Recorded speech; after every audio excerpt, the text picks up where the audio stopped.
আমি স্যার, আপনারা তো নির্বাচন পরিচালনা করেন, যেটা সুপ্রিম কোর্ট আজকে বলেছেন, যেটা তপনবাবু আবার বললেন, যে আগামীকাল ভোট। আজকে আমার নাম বেরোলো সাপ্লিমেন্টারি লিস্টে, যারা ভোট করবেন, ভোটিং অফিসার, প্রিসাইডিং অফিসার, তারা একটা তালিকা, ছাপা তালিকা নিয়ে চলে গেছেন ভোটিং স্টেশন। আমি গিয়ে বললাম যে দেখো এইখানে আমার নাম বেরিয়েছে, আমি ভোট দিতে চাই। এটা কি বাস্তবে হতে পারবে? এইভাবে কি ভোট হয়, হতে পারে? স্যার, আপনি কি বলেন?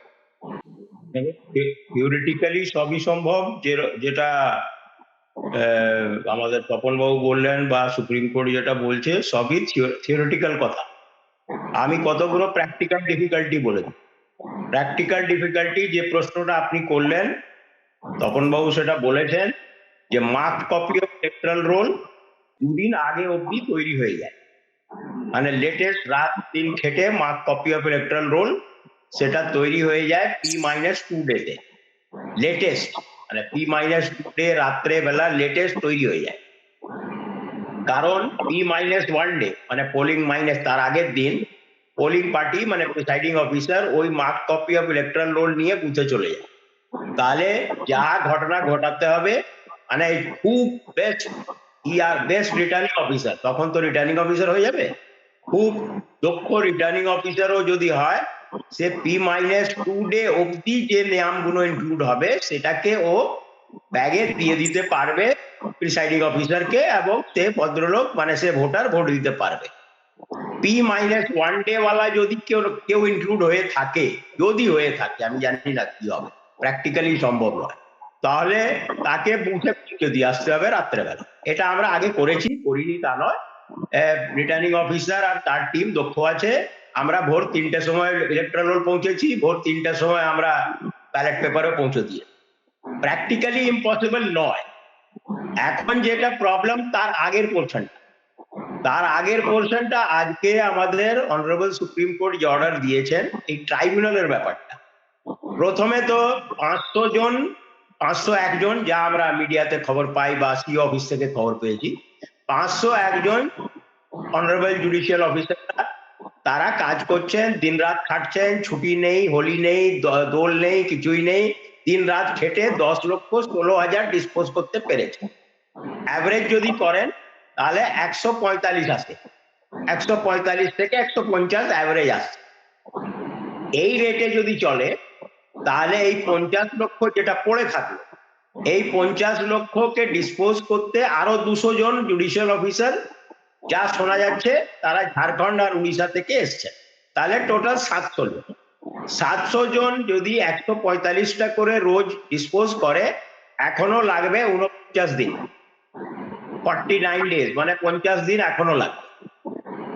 এরপরে আসি যে কেসগুলো রিজেক্টেড হবে, মানে জুডিশিয়াল অফিসার যে কেসগুলোকে রিজেক্ট করবে।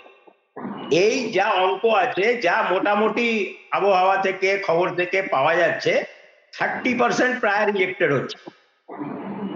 তাহলে এবার ক্যালকুলেশন করি, 60 লক্ষ টোটাল আন্ডার জুডিকেশন, যদি খুব রাফ এস্টিমেটও ধরি যে 25% রিজেক্টেড হবে, তাহলে কত হলো? 15 লক্ষ। 15 লক্ষ লোক ট্রাইব্যুনালে যাবে অ্যাপিল করতে। যেটা আমার যা ধারণা ধারণা আছে, একটা ট্রাইব্যুনালের সঙ্গে আমিও 6 মাস কাজ করেছিলাম 2023 সালে।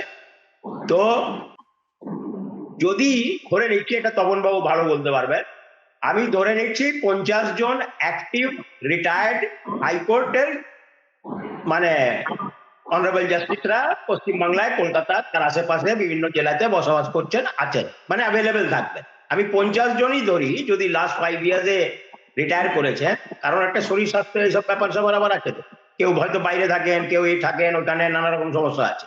কিছু লোক ছিলেন যারা এখানকার অরিজিনাল লোক ছিলেন না, রিটায়ার করেছেন, নিজের স্টেটে চলে গেছে, এইরকম আছে তো ব্যাপার। তাহলে 50 জন যদি অ্যাভেলেবেল হয়, 50টা ট্রাইব্যুনাল কনস্টিটিউট হয়ে যায়, আর 15 লক্ষকে তাদেরকে দিয়ে দেওয়া হলো এবার অ্যাপেলেট অথরিটিতে, মানে অ্যাপিল ডিসপোজ করার। এই কাজটাই তো হারকুলিয়ান কাজ। ডিসপোজ করবেন কি করে ওরা?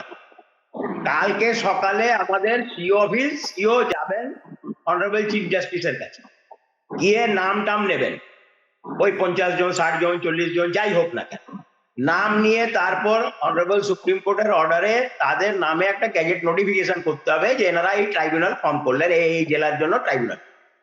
তারপর ওই অনারেবল জাস্টিস রিটায়ার্ড জাস্টিসরা তারা হয়তো কলকাতায় থাকেন, হুগলিতে থাকেন, চন্দননগরে থাকেন, বারাসাতে থাকেন, কাউকে মুর্শিদাবাদ যেতে হবে, কাউকে আলিপুরদুয়ার যেতে হবে, কাউকে সব প্রিপারেশনের ব্যাপার আছে, অনেক অনেক ব্যাপার আছে, লজিস্টিক্স এর ব্যাপার আছে, এটাতে করতে করতে 2-3 দিন সময় লেগে, তাহলে আর্লিয়ার নেক্সট সোমবার মানে 16 তারিখে তারা কাজ শুরু করতে পারবেন প্র্যাকটিক্যালি।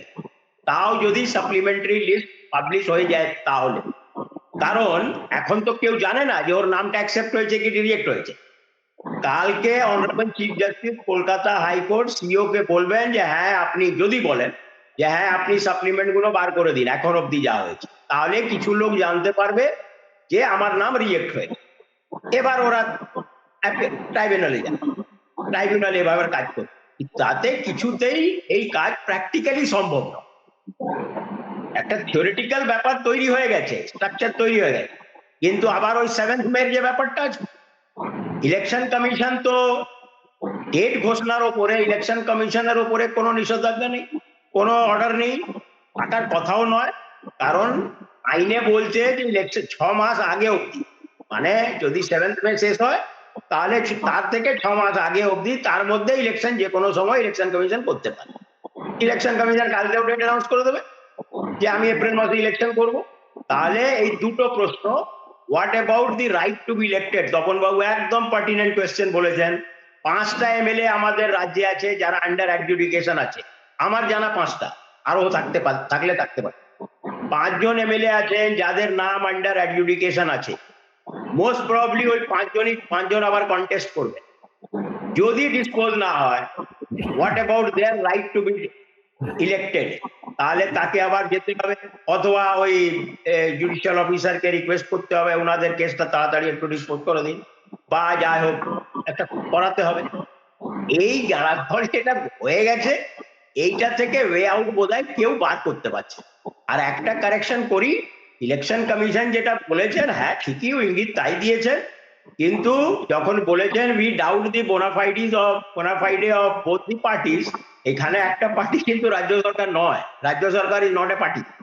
পার্টি হচ্ছে 7টা পিটিশনার, মুস্তরি বানো থেকে শুরু করে ডক্টর সাধন চন্দ্র রায় অব্দি 7 জন না 8 জন পিটিশনার আছে, তার মধ্যে Mamata Banerjee as an individual আছে। যদিও ইনডাইরেক্টলি ঠিক আছে রাজ্য সরকারই করছে, কিন্তু পিটিশনাররা অ্যাকচুয়ালি, সেই জন্য তো আজকে 2টো পিটিশনারকে ছাড় খেতে হয়েছে।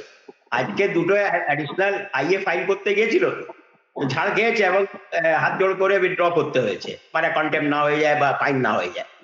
তো এটা ঠিক, এটা জুডিশিয়াল অফিসারের ওপরে এইভাবে কোনো ইয়ে করা উচিত ঠিক হয়নি। যতক্ষণ ডিসপোজ হচ্ছে না, অ্যাপিলের সবসময় প্রয়োজন থাকবে। তপনবাবু আগে বলেছিলেন, আমিও বলেছিলাম যে একটা সুপ্রিম কোর্ট নিশ্চয়ই কিছু ভাববে যে এরা আপিল কোথায়, আজকে ভেবেছে ঠিক আছে, কিন্তু প্র্যাকটিক্যাল অনেকগুলো প্রবলেম আছে আমার মনে হচ্ছে, যেটা কারণ জুডিশিয়াল অফিসার হন, অনারেবল রিটায়ার্ড হাইকোর্টের জজরা হন, তারা তো মানুষ, তাদেরকে তো একটা সময় দিতে হবে কাজটা করার জন্য।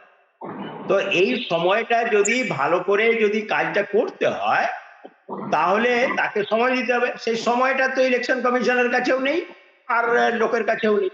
ও আবার ওয়েট করতে হবে আমাদেরকে যে কালকে 10,16,000-এর যে সাপ্লিমেন্ট যে লিস্টটা আছে, ওটা কাল বা পরশু বা তার 2 দিনের মধ্যে পাবলিশ করছে কিনা। আমি আশা করছি যে পাবলিশ হয়তো করবে, ট্রাইব্যুনালটা ফর্ম হয়ে গেলেই করবে, যাতে এই কাজটাও কন্টিনিউয়াসলি চলুক, সাইমালটেনিয়াসলি ওটা চলুক। এবার ভাবুন 2 ধরনের আপিল চলছে, 5,46,000 আপিল আছে জেলা শাসকদের কাছে, যেটা ইআরও রিজেক্ট করেছিল, মানে ডিলিটেড কেস, আর 60 লক্ষ এর মধ্যে যতগুলো রিজেক্ট হবে সে আপিল যাবে অনারেবল রিটায়ার্ড জাজদের কাছে। এই 2টো আপিল সঙ্গে সঙ্গে চলবে। এটা একটা বড় মানে কমপ্লেক্স সিচুয়েশন রাইজ করে গেছে। ওয়ে আউট কি আমার কাছে, আমি অ্যাটলিস্ট দেখতে পাচ্ছি না, কারণ জীবনে কোনোদিন এরকম দেখিনি। তবে লেটস ওয়েট এন্ড ওয়াচ, দেখা যাক। আবার তো অনারেবল সুপ্রিম কোর্ট আছেন, তারা কিছু একটা নির্দেশ দেবেন বা কিছু একটা বলবেন রিপোর্ট দেখে।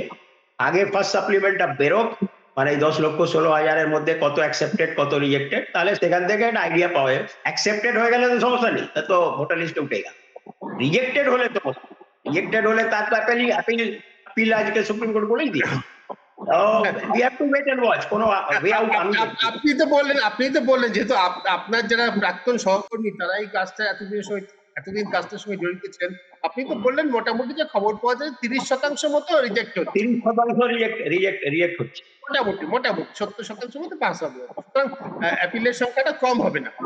হ্যাঁ, আমি একটা দর্শকদের জন্য একটা যে আমার নিজে সত্যি এটা বলতে ভুল হয়েছিল শুরুতে, যে দুপক্ষের উপর সুপ্রিম কোর্ট সন্দেহ প্রকাশ করেছে, তাদের এক রাজ্য সরকার নয়, একটা হচ্ছে নির্বাচন কমিশন, অন্যটা হচ্ছে যারা নির্বাচন কমিশনের বিরুদ্ধে মামলা করেছেন।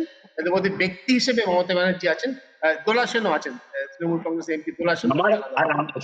আমার ব্যক্তিগত মত হচ্ছে যে হ্যাঁ, বলেছেন সুপ্রিম কোর্ট যে we doubt the bona fides of both the parties, কিন্তু এই বোথ দি পার্টির মধ্যে পিটিশনারের উপরে বোনাফাইডি যতটা না, এই কমেন্টটা যতটা না হেভি টুয়ার্ডস দি মানে পিটিশনারের উপরে, তার থেকে বেশি মালাইনিং ফর দি সিইসি মানে ইলেকশন কমিশন। আর ইলেকশন অ্যাবসলিউটলি, কারণ এটা আমরা জানি যে একজন ব্যক্তি, বিশেষ করে রাজনৈতিক ব্যক্তি, তার রাজনৈতিক লক্ষ্য আছে, তার রাজনৈতিক উদ্দেশ্য আছে, তিনি একটি রাজনৈতিক দলের হয়ে কাজ করেন, রাজনৈতিক মতাদর্শ নিয়ে কাজ করেন, তার এক ধরনের চলন হওয়া স্বাভাবিক। আর রাজ্য সরকারের এই পিটিশনাররা রোজ ভর্সনা খায় কোর্টে, আমরা নিজেরাও খেয়েছি, আমরা নিজেরা পার্সোনাল অ্যাপিয়ারেন্স হয়েছি, কন্টেম্পট হয়েছে, হাত জোড় করেছি, আবার কাজ করেছি, এটার এরই চল। কিন্তু ইলেকশন কমিশন এইভাবে কন্টেম্পট জায়গায় চলে যাবে, এই খারাপ জায়গায় চলে যাবে, এটা প্রথম দেখলাম।